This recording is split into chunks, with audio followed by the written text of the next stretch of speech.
दोस्तों, रक्षाबंधन पर रक्षा सूत्र बांधा जाता है।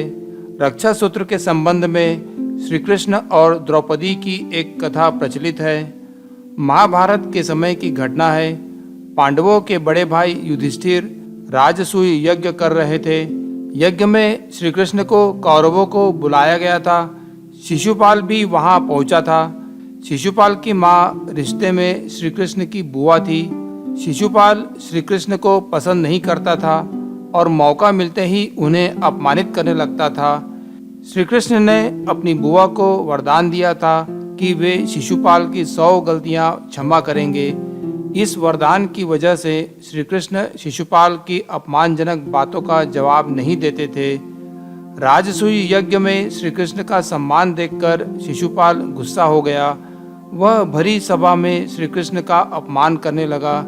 पांडवों ने शिशुपाल को रोकने की बहुत कोशिश की, लेकिन वह चुप ही नहीं हो रहा था। श्री कृष्ण मौन थे और उसकी गलतियां गिन रहे थे। जैसे ही शिशुपाल की 100 गलतियां पूरी हो गई, श्री कृष्ण ने उसे अंतिम अवसर दिया और कहा, शिशुपाल, अब एक भी गलती मत करना, तुम्हारी 100 गलतियां पूरी हो चुकी है। शिशुपाल अहंकारी था। श्री कृष्ण के सचेत करने के बाद भी नहीं रुका और फिर एक और अपमानजनक बात कह दी। श्री कृष्ण ने तुरंत ही अपने सुदर्शन चक्र से शिशुपाल का सिर धड़ से अलग कर दिया और सुदर्शन चक्र वापस कृष्ण की उंगली पर आ गया। उस समय चक्र की वजह से भगवान की उंगली पर चोट लग गई, खून बहने लगा। द्रौपदी ने कृष्ण की उंगली से बहते खून को देखा तो तुरंत ही अपनी चुनरी से एक टुकड़ा फाड़ा और श्री कृष्ण की उंगली पर लपेट दिया।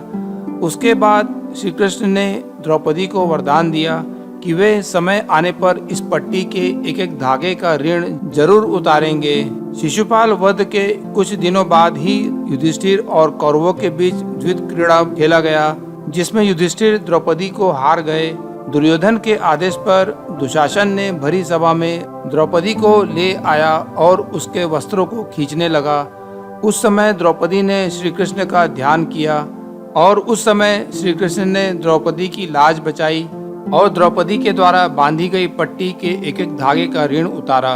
दोस्तों, संदेश यह है कि अगर कोई व्यक्ति हमारी मदद करता है तो हमें उसके उपकार को नहीं भूलना चाहिए और जब कभी उसे हमारी जरूरत पड़े तो उसकी मदद करने में पीछे नहीं हटना चाहिए।